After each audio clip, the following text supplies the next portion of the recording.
আসসালামু আলাইকুম। আজকে দেখাচ্ছি সবার পছন্দের দেশি মুরগির রোস্ট। আমরা প্রথমে ভালো করে ধুয়ে এভাবে লম্বা করে ছুরি দিয়ে কেটে আধা চামচ মরিচের গুঁড়ো, আধা চামচ লবণ দিয়ে আমরা খুব ভালোভাবে মাখিয়ে দুই পাশে আমরা ভেজে এটা উঠিয়ে রাখবো।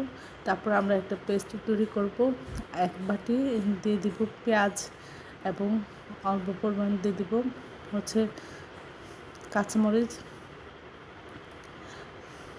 একবার একটু পেঁয়াজ দিলাম, এখানে কিছু বাদাম দিলাম, তারপরে হচ্ছে কাঁচামরিচ দিব, এখানে স্টার আনিস, জয়ফল, জয়ত্রী আর হচ্ছে পোস্তদানা, শাহি জিরে সব কিছু একসাথে দিয়ে আমরা ব্লেন্ড করে একটা পেস্ট তৈরি করে নিব।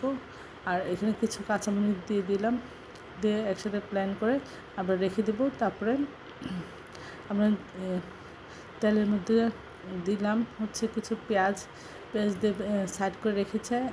আর এর মধ্যে দিয়ে দিচ্ছি 2 চামচ আদা বাটা, 2 চামচ রসুন বাটা এবং পেস্ট করা বাদাম পেস্ট করাটা দিয়ে দিলাম, দিয়ে আমরা ভেজে নিচ্ছি। তারপরে আমরা এর মধ্যে দিয়ে দিব আধা কেজি টক দই, বা আপনারা দুধের মধ্যে লেবু গুলিয়ে দিতে পারেন। তারপরে আমরা এখানে দিয়ে দিচ্ছি রোস্টের যে মশলা সেটা এবং 1 চামচ জিরা গুঁড়া। সব কিছু খুব ভালো করে কষিয়ে নিব। আমরা এখানে 2-3 চামচ দিয়ে দিচ্ছি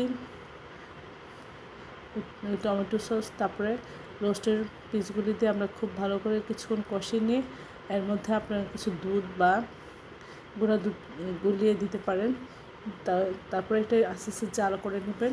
আর এখানে দিয়ে দিলাম হচ্ছে জয়ফল গ্রেট করে আর কিছু কাঁচামরিচ ভালো ফ্লেভারের জন্য।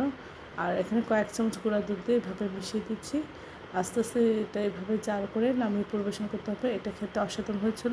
সবাই আমার চ্যানেলটি লাইক এবং শেয়ার দেবেন, সাবস্ক্রাইব করবেন, প্রিয়জনকে বেশি বেশি করে শেয়ার দেবেন। আমার চ্যানেলে সব রকমের রান্নার রেসিপি রয়েছে।